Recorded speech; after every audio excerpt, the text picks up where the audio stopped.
Hi, I'm Amy Miracle, and I'm from Mindful Art Studio, and I want to welcome you to the Finding Creative Freedom webinar.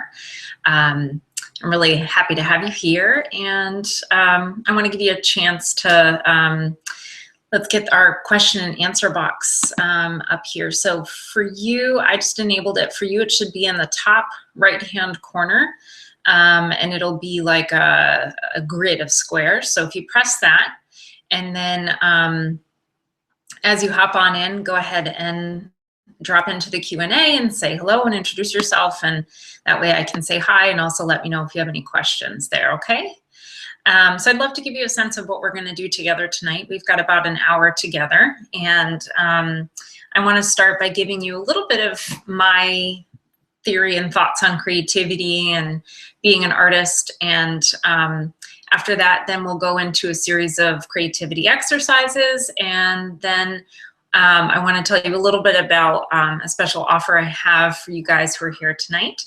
And after that, we'll have some more time for questions and answers, and then we'll wrap up. So yeah, let's talk about creativity a little bit. If you used the inner critic pages that I posted on the Google Plus page, then you've already got a head start, but that's certainly not necessary. You don't need to have done that to participate tonight. So really for me, it's a lot about finding that flexibility and that ability to take risks. And I really feel like there are, this might sound a little crazy, but I feel like there are two types of people. There are artists and people who know that they're an artist and people who don't know yet that they're an artist. And, you know, I think a lot of people might say, you know, oh, I hear like, I don't have an artistic bone in my body. I can't draw a straight line. I can't dance. I can't sing, this and that. But think about kids. When we're really, really little, even if you can't quite remember back there, I promise when you were young, you were creative. You sang, you danced, you drew, you painted, and you didn't give thought to what the product was like and whether it was good or bad. When you were very, very young, before you learned those rules, you expressed yourself very freely. And there was playfulness and there was joy. And that's really a lot of what I hope to help people regain, is that playfulness and joy and ability to express yourself through the arts. And so I think that's a little bit of what I'm hoping we can play with tonight. You know, if you look at some of the older cultures, they don't have those same ideas and myths about who's sort of allowed to do art or paint or draw or dance. It's not about having some sort of special talent. It's about expressing yourself. And I think it's too bad that in our culture, we seem to have taken on this idea that we have to produce something good, quote unquote, in order to kind of have permission to do it. And I just really want to give you permission. You can absolutely do it. And it's for you. And it's about that exploration and expression and playfulness. So really what I want to tell you is that your job anytime, and especially tonight, is just to show up. And you've done that. So you're already halfway there. Your only job as an artist is just to show up. Show up on the page, in your journal, or to your canvas, or in front of the piano, or for writing, whatever it is that you're doing, just show up. Don't worry about the product. All you need to do is be a channel. Let everything flow through you. And don't worry about the product. And you will find so much more ability to take risks and have freedom when you start creating that way. So for the next hour, I'd like you to ask your inner critic or those negative voices or however you want to refer to it. I'd love to ask you or invite you to ask them to just take a back seat for the next hour so that you get a chance to kind of be that little person who didn't know all those supposed tos and shoulds about the arts, and really just give you an opportunity to create. Okay? So there really is no right or wrong. We're just gonna play a little bit.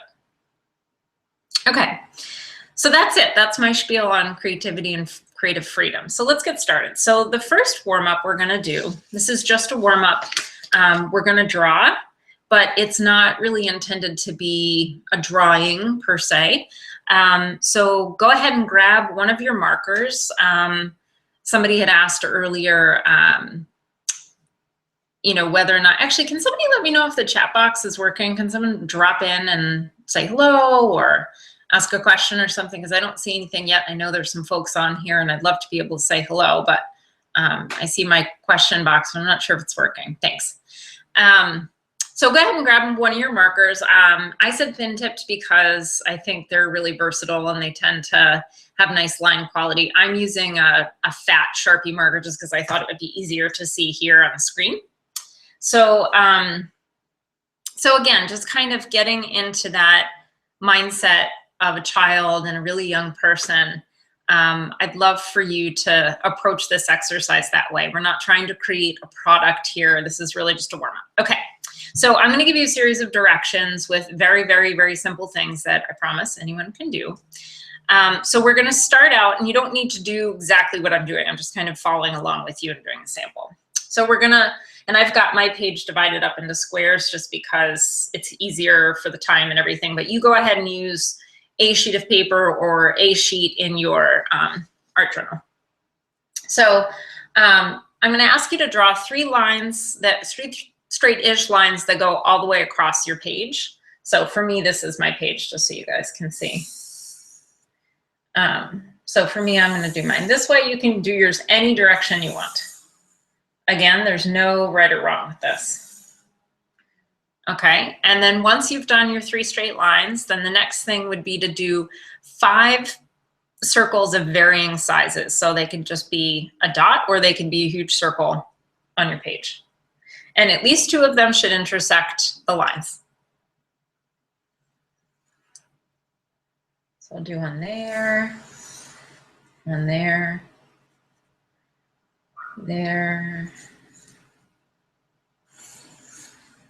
Okay. And then I'm going to ask you to draw another line that goes diagonally somehow across the page. So I'm just going to do one like that. And now looking at your drawing, there should be like some compartments basically, or little areas that are enclosed. Like I have one here and here, here and here, and this is one, and this is one. Go ahead and choose 2 of those and fill them in with some sort of line pattern. So I'm just going to do some not totally straight lines because I think they're interesting. Straight lines can also be interesting depending on how you do it, but that's what I'm doing. So again, we're really just kind of warming up. It's almost like stretching before you go for a run or do exercise of some sort. It's really just getting your mind and your body ready for creation. So again, no right or wrong.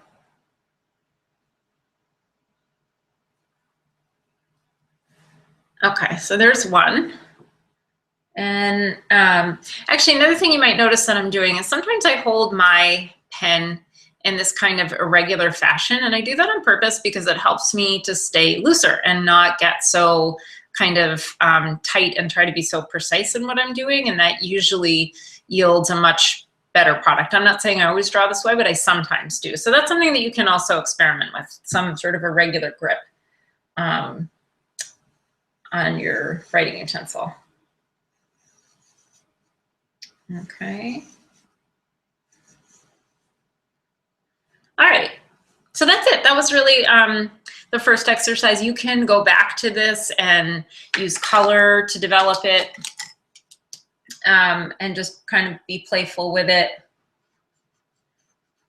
You might incorporate other shapes and kind of, again, sort of staying loose, keeping the idea of a young child and what they might do. But that's really it. Okay. So the second warm-up is going to be drawing with our eyes closed. So this, maybe you've done this before, or maybe this seems really new, but I think this is a really great method.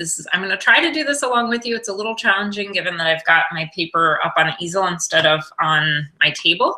If you've got, well, you probably do have your paper on your table, so you may want to steady your page with your non-dominant hand while you draw. And I'm going to go ahead and just start a timer. So we, generally speaking, have about 30 seconds to draw. So go ahead and choose a color. It can be the same color that you started with last time or a different one. I'm going to choose another blue because I know it shows up nicely for you. And we're going to go ahead and just close our eyes. And again, this is about allowing some movement to happen with your hand. It's not about trying to make anything in particular. You're just gonna be blind drawing for a minute. So go ahead and close your eyes, and I'll let you know when the timer goes off, and just kind of let your marker move across the page and just see what some different marks feel like. It'll be sort of interesting to see what you think you drew versus what you really did. I always find it's funny when I do this. Oh, time's up. Okay. So now, when you do a blind drawing, it's a really great way to kind of get out of your own way. So, you know, so here's mine. Now I'll take this and I'll start turning it different directions until I start to see some sort of a shape or form. Now I see something down here that looks almost like a bird's wing or a tail. And I see something that might be like a head here. So you can start to develop that and work with that. We're not going to do that tonight. So you can either develop it or you can use it just as its own warm up, just like stretching. That's it. Okay. So we're going to go into something now where, again, I want to invite you to just bring up that childlike sense. I'd like you to take a moment and imagine that you are a 5-year-old kid. So try and kind of conjure up the last, you know, roughly 5-year-old kid that you saw and interacted with, and think about the way that they would approach this task. And what we're going to do is draw a bird using simple shapes like ovals and triangles and lines. You may want to use a square or a rectangle. But I'd like to invite you to be very loose with it and let it be very exaggerated in the same way that a child's drawing would be. And again, letting go of expectation that it looks sort of accurate or anything like that. So let's go ahead and grab another marker. I'm going to do green this time. Now again, I'm going to give you a sample just because it's important to give you a sample, but you don't need to do exactly what I'm doing. I'm just going to give you the kind of general prompts and shapes. If you want to follow along with the type of shape that I'm using, you can. If you want to depart from that, you can too, totally. But for folks who want a little bit more structure, I'm going to give you the shapes. So the first shape I'm going to do, I guess I'm going to start with a circle for the head. Just like that. And then I would invite you to do a really, really, really elongated triangle for the beak. So here's a triangle. That is long. And then you could do another circle for the eye. And a dot. Get the eyeball in there. Now, this bird to me seems like it might kind of like some eyelashes. So I'm going to do some super big exaggerated eyelashes. And I might do a little bit of scribbly fuzz under the eye. So it's kind of like eyelashes. So I'm just playing here, right? Like I don't have any of this planned out. Now, for the body, you could choose a square, a rectangle, a circle. You could place it kind of straight underneath. You could go more to the side. It's totally and completely up to you. There really isn't a right or wrong to this. So I'm going to do mine right underneath. See how I kind of sat mine underneath like it was a snowman? That's just one choice. There's lots of different ways to do this, and there's no right or wrong, like I was saying. And then for the legs, you know, you could do 2 more ovals, or you could also do sticks. It's up to you. I'm going to have my bird kind of sitting. This bird's making me feel sort of playful. So I've got my bird sitting, kind of a big, chubby bird. And then I'm going to use lines for the feet and just do 3 little lines here. And see how already we've got, just with a circle, a long triangle, another circle, and some lines, we've already put together a really interesting looking bird. And is it accurate? No, not at all, not in the least. But it's really fun and loose. Now, you could go ahead and elaborate on this bird. You could decide to add in like a wing. I think my bird's still sort of sideways, so I'm just gonna put like a kind of an L shape, right? So that was basically, I'll put it up here, that was basically like a curvy L. And if I want to do it on the other side, I'd do another curvy L going backwards. You can also, again, make it more exaggerated, right? So I've got one wing that's sticking out further. That's totally fine. And I think I'd like to use some triangles around the collar to kind of make as though it's got some like really interesting feathers. This is reminding me of Kermit the Frog, actually. If you see Kermit, let me know.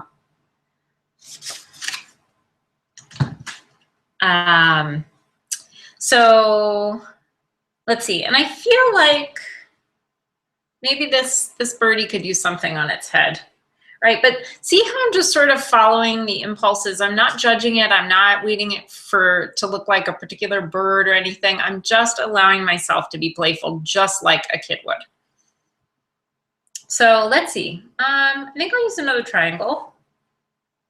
Oh yeah, it's got like a funny, look at those triangles. So we just have 3 triangles, and this is a pretty proud bird, I think. So I'll just use a close color. I've got this turquoise I was using. I'm just gonna use this blue just to kind of fill it in a little bit. Not even very exactly, just kind of roughly. And yeah, I'll fill in the Kermit the Frog parts too. See, now if I was gonna let my inner critic take over, I would have been upset about those Kermit the Frog looking things, right? Because I don't want to be drawing Kermit the Frog, and they're also kind of messy looking, not very exact. But if I look at the whole bird, like overall, I have to say I like it. It's cool. Like, I don't love that this line down here is so thick. I would have liked it thinner, like the one in the middle. But I can't get caught up in those sorts of details and focusing on what isn't right. I have to focus on what's going well in the drawing and just trying to let things flow. So, so there's your bird.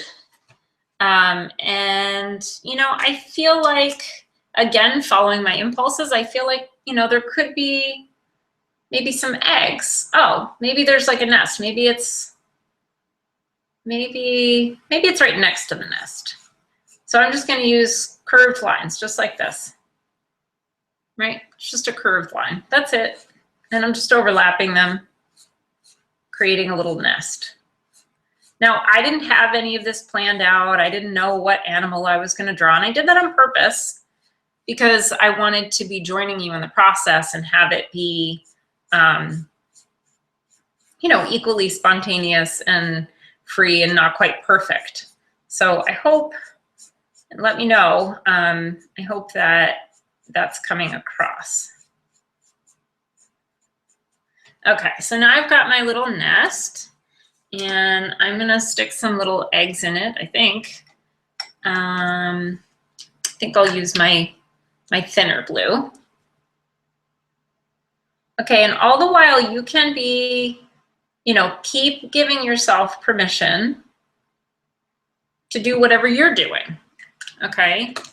To keep developing the drawing, even if you're not so sure, it's great. Like, okay, so look at my eggs, right? Like this one is pointy, it's not quite perfect, that's okay. Roll with it. Okay, so you guys get the idea on that one. The next thing we're gonna do is pull out our paints. So I'm gonna invite you to pull out a few different colors that are kind of, you know, similar to each other. So like I've got a red and an, whoopsie, I've got a red and an orange, and then a yellow, and a white.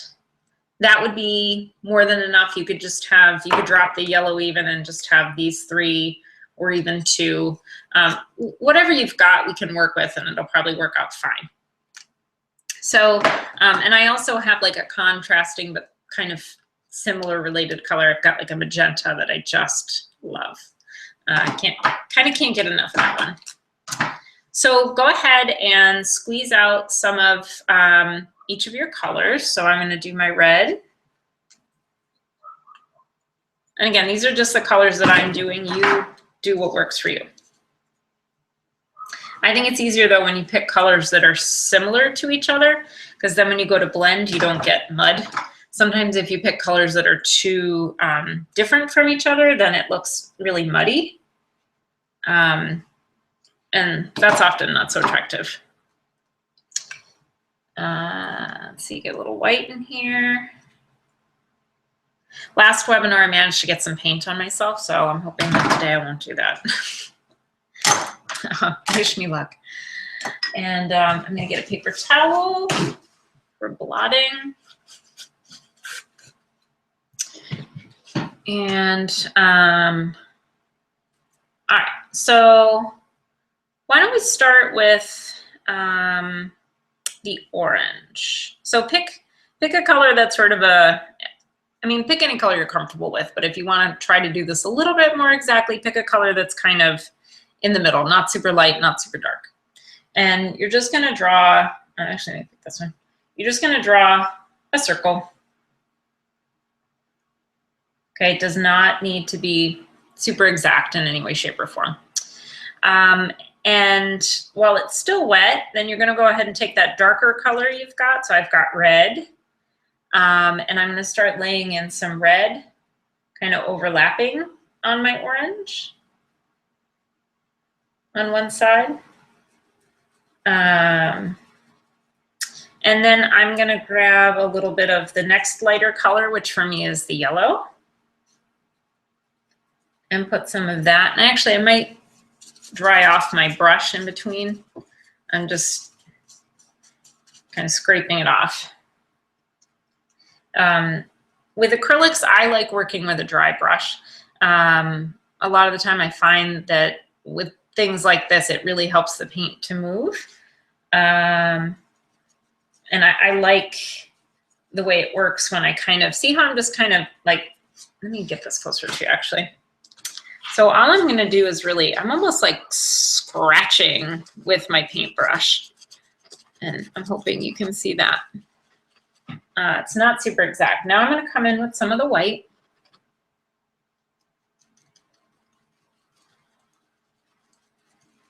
And kind of move that around a little bit and start to play with the textures. Now I'll come back here so I can see better. But I just wanted you to see kind of how roughly I'm doing it. It is not exact. It's super loose and rough. And I think that's part of what makes it look good. So I encourage you to play with that. And you know, the first time that you do this, you may not really love what you're doing. But again, we're just playing just like a kid would. So leave it a little rough because you may come back to it later and decide that you really like it. Some of it is also sort of learning to see what you've done with a different eye. I think sometimes if you sort of pretend that it's art at a gallery, you can kind of see it differently. And now I'm letting my brush kind of go out of the lines and don't try this at home. I'm letting the paint kind of run off my circle a little bit. It's almost looking like a comet right now. But again, that's part of me really allowing the painting to be very free and not very exact. But I will tell you that the tones, colors, shades that I'm getting because of that are really interesting. There's a great book. I don't know the author. Somebody might, you might drop in the chat box,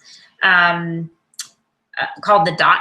And I think that this is actually a super exercise to do. I think this, you know, if you're interested in painting more and painting in your journal, this would be a great exercise to do every morning, right? Or every day that you start, paint a dot and just let the only purpose be painting a dot and exploring the colors within the dot and just see what comes up and what happens and what it's like. And how many different dots you can do. I mean, imagine a whole series of dots like this. It would be really beautiful. Okay, let's see. I'm feeling like, how are your dots going? If you've got questions, again, you can feel free to drop into the chat box. If you're just joining, this is, I'm Amy Miracle with Mindful Art Studio, and this is the Finding Creative Freedom webinar. And if you're joining us on YouTube, there should be a link that pops up somewhere on the bottom of your screen saying that you can join us on Google+, and then that way, if you want to submit a question, you can. All right. So I want to do just a little bit more red and orange here. Oh, that's interesting. Okay, check that out. I don't know if you guys can see that super well. Kind of depends on where you are with the light. Okay. So I hope you like your dot. I actually really love my dot. So to me, that's something that I might go ahead and, like when I'm done with this webinar tonight, I might even cut that circle out and like leave some of these imperfections that are around the edges, and I would use that in my journal. Like lately I've been, I do lots of circles in general, and lately I've been cutting out a lot of the circles and then kind of like along the lines of kids' books that have flaps and things that open, you know, you could cut that out and say, fold it right there, and that would become a flap in your journal, and you could write some sort of message on the underside of it and or put an image underneath it. Could be a super cool technique. I like it a lot. Okay, so from here we're going to work on what I like to call a messy background. So this is great if you're going to do a painting on canvas or for prepping an art journal page. So again, I don't think it even matters which. I'm going to use, let's use the same colors that we just used, unless you're not into them and you want to change it. But I'm going to use the same ones. And with this, I'm even more, I almost want to say careless. So I'm just going to kind of start that scratching onto the surface. And I let the brush get really, really dry. And you see all that, but it's actually very interesting. It's a very interesting texture that I'm getting in there. And then I'll come in with some of the red and go right over some of the orange. I'll even go in circles with my brush. It's very, very dry, but it's also very interesting. Like that already almost looks like a sky. I wish you guys could see that better. But trust me, there's variation in that tone. That's really nice. And I hope that you're finding that at home. Again, I think the key is so much about staying loose and really just allowing yourself, even if you hate it, if you're looking at it and going, oh my God, this is so ugly, let it be. Make the ugliest painting you can. If you're having a hard time right now and you're struggling with it, then my assignment to you, I'm talking to you personally, is make it ugly. Make it as ugly as you can. Your job is to make it ugly and see what happens. And let me know. So now I'm coming in with more white, so it's totally lightening up on this right side. Because it's dry, it's mixing really nicely. This is totally looking like a sky to me. And actually, I'm really enjoying it a lot. It's really cool.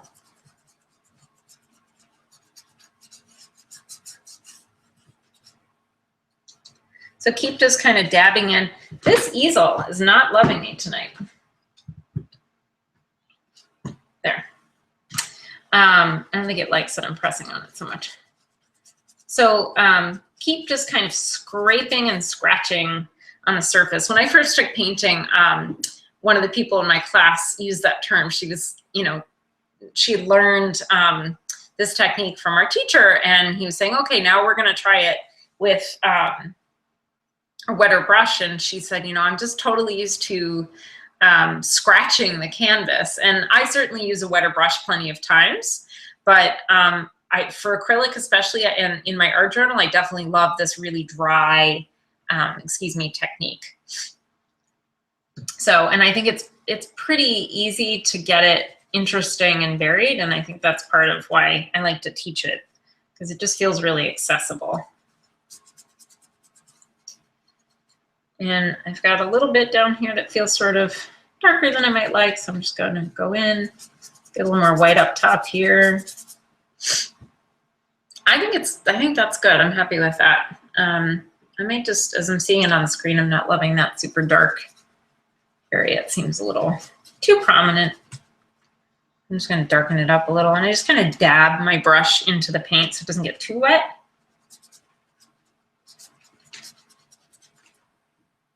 Yeah, that's better.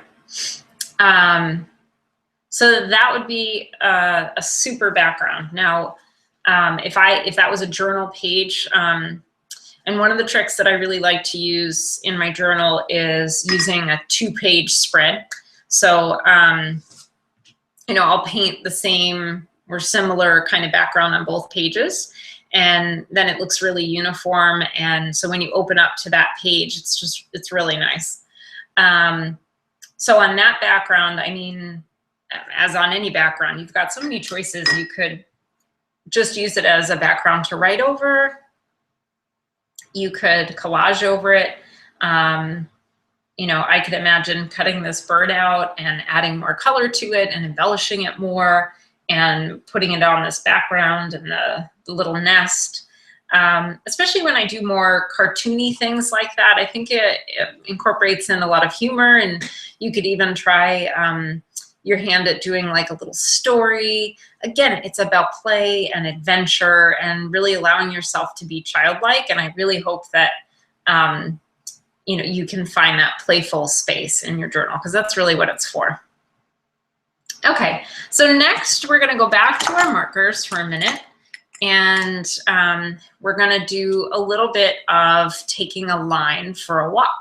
So you can approach this really in any way. The way I would suggest approaching it that I think is really fun is you basically start and you try to keep one long continuous line.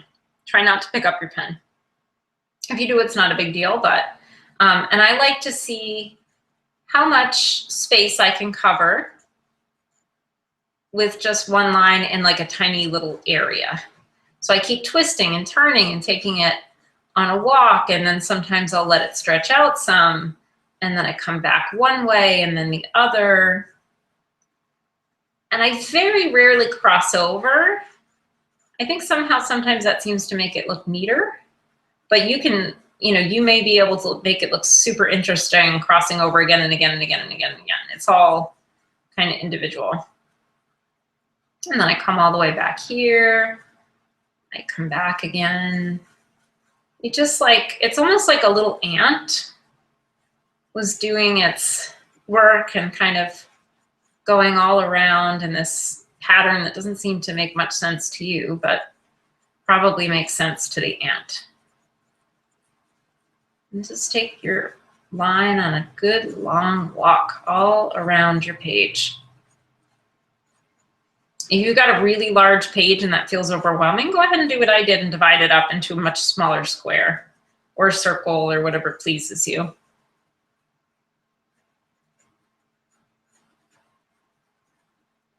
This was one of the techniques I shared on the blog today, and somebody made a comment that I really loved. I'm going to get it slightly wrong, but she basically said, now you guys keep drawing, and I'm going to stop for a second so I can talk. She basically said that while she took her line for a walk, her mind was still. And I thought that was the greatest, because that's really gets at the heart of a lot of what I hope these techniques can, one of the things that I hope a lot of these techniques can do for you is really help you find that calm, grounded place and finding your authentic voice in your art that's really unhindered by all these expectations about right and wrong, because it really is about the enjoyment, just like when you're little. So now another thing you might play with is like leaving interesting, what we call negative spaces or blank spaces. So I'm going to like kind of quickly sketch one out so you get the idea here. All right, so as I keep going, so see this whole shape here that got formed where it's kind of blank? That's the negative space, and that's a really interesting shape. It could be a lot of things, it could be nothing, but this technique gives you a fabulous just activity in and of itself, but also could be a background.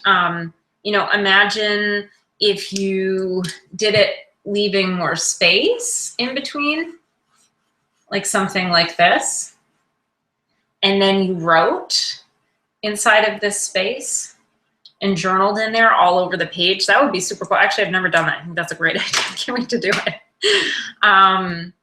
You know, or if you took, if you have chalk pastels and you took chalk pastels and kind of rubbed in the color all around this area where the squiggles are, that could be super interesting. You could do the same thing with watercolor in this area. It would be very interesting and varied. So much you can do and explore with that. Okay. So let's see where we are in time, 9 o'clock. I think we have time for, yeah, let's do one more thing real quick. Okay, so last thing that's really gonna bring you back to childhood is we're gonna do a little finger painting. It's gonna be a super quick one. So if you don't have enough paint left, go ahead and squeeze out some more. I'm going to use that magenta color I haven't had a chance to use yet. And of course, now that I'm on camera, my nose is itchy, my face is itchy. It's everything you're not supposed to do. Oh, well. Okay, so I've got some paint. Actually, yeah, now that I see it. Fun. Okay, I'm just going to do whatever. I don't have a plan here. And smear it around. Ooh, that is fun. See, now I like these colors together. So even just because I like the colors together, I can just enjoy the colors. I don't even need to have any sort of product or anything. Like, I actually love that. I love it. Let me show you close up. I think that is fun. Everything for me looks like landscape because that's where my mind goes. So it like randomly almost looks like landscape or something. So play with that. Play with just applying color with your fingers and smearing it together a little bit and smudging it and just seeing what happens. You can do straight lines. You can do circles. You could, you know, do lines going in different directions. You could take your pencil and, or actually even, well, you could take your pencil, but you could also take sort of the end of something that's not going to make a mark, like the end of this pen, and just like scratch little ridges into it. Experiment with that. That is super fun, because then you'll start to see like the layers of paint below that are a little bit drier than the very top. So that's super interesting. So yeah, so that's our techniques. I also want to let you know about, you guys might have noticed that if you read the inner critic pages that I mentioned, that I've got an upcoming ebook. It's called Starting Your Art Journal. It's a 35-page guide that I have put together with a great deal of love and passion. It's got all sorts of samples from my art journals that I'm sharing with you. And really it goes over a whole host of techniques with step-by-step instructions and pictures so that you can do, we do a variety of different watercolor techniques. So I teach you like sort of a base technique and then a bunch of different things that you can use with that one technique to change it and look radically different than that first technique. So that gives you a lot of flexibility and options. From there, we go over some different drawing techniques, some that are rather different than what we did tonight, but also really fun and really interesting, so that even if you don't have comfort in drawing or any experience in drawing, you'll start to be able to do some drawings of your own that you can use in your journal to express yourself. I'm not expressing myself well, but I think you know what I mean. And then the last couple of sections are on journaling prompts and using text in your journals, meaning like writing in your journals. And then something else that I also really enjoy doing is being able to hide what I've written, because sometimes there are things that just feel so personal that I don't think anyone's looking at my journals, but I just wouldn't want them to find it. And it just makes me feel a lot safer and more secure knowing that someone can't really read it, like maybe certain words are poking through, but it would be hard to put the whole meaning together. And it also creates this really interesting background and foundation over which the art happens. And so it adds a lot of kind of layers and interest. And then, like I said, the prompts. So what I'm offering to folks tonight is, if in the next 2 hours you decide to buy the Art Journal book. Oh, actually, I haven't even told you. I decided that I wanted to offer it in a way that it was going to be accessible to as many people as possible, because there's certainly a lot of folks that I talk to online that really just don't have a lot of disposable income, and they're really interested in art journaling, but they're concerned about buying all the art supplies and you know, buying an online class. And so I'm offering the ebook for $3. You can certainly offer me more than that if you feel like it's worth it to you, but I really want to make it accessible to everybody, because I feel so strongly that it's just something that should be accessible to everyone. And so it's going to be available for just $3. You can pre-order tonight. And actually, I realize I need to, bear with me a minute, I got to figure out how to show, oh, here we go. So I'm going to show it to you now. Hopefully you guys can see it. Yes, I think I'm showing it to you. I hope so. But there's a link in case it's not working for some reason. The link for the ebook is mindfulartstudio.com /ebooks with a dash between the E and the books. So you can find that there. You can pre-order it, like I said, for $3. And if you order it in the next 2 hours, then I'm going to send you a bonus gift of 2 extra chapters that don't appear in the book. The first is printing with food in your journal, which might sound a little funny, but printing with organic materials is really, really, really fun. Stamps that you buy in the store are precise and they're beautiful, but they're very expensive. And I think that the images that you can create when you use natural materials or you cut your own stamps are so much more expressive and unique and inventive. And I think it just pushes you to be a lot more playful and inventive when you're stamping with a found object, like a piece of food or you know, a shell or a stick or a leaf. So I really encourage you to play with that. And then the other chapter is transforming images that you don't care for. So transforming, quote, failed images into something that you do care for. So, you know, depending on the person, some people are really happy to have all of their process kind of laid plain in their art journal, such that when they're flipping through, you can see the pages that look amazing and gorgeous, and you can see the pages that are just, you know, explorations or tests or just didn't work that great. And other people really want their journal to look like a finished product.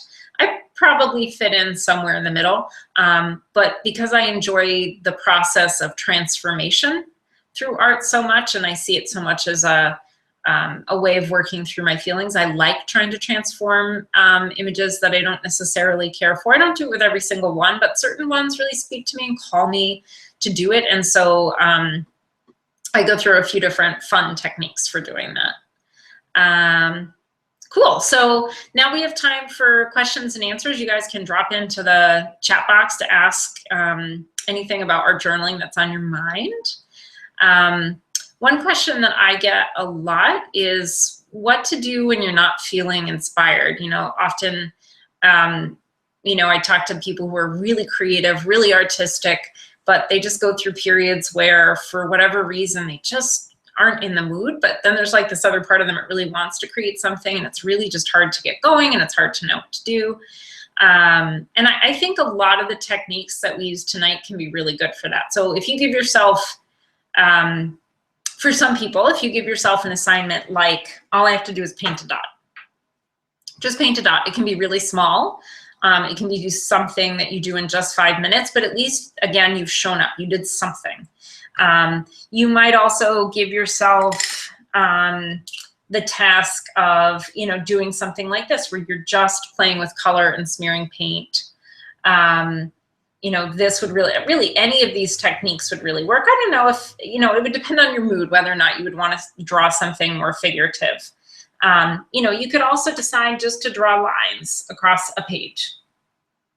And I always laugh when people tell me that they can't draw a straight line, because usually straight lines are rather boring. Whereas a curved, imperfect, quote unquote, line like this, if you repeat it over and over and over again, especially, looks pretty interesting. See that? So I always feel like that's a really neat way to, and I was just wondering if maybe I didn't see some of the questions, but I don't think so. If I missed it, sorry guys. Yeah, but so I think those are all interesting ways to approach it if you're feeling stuck.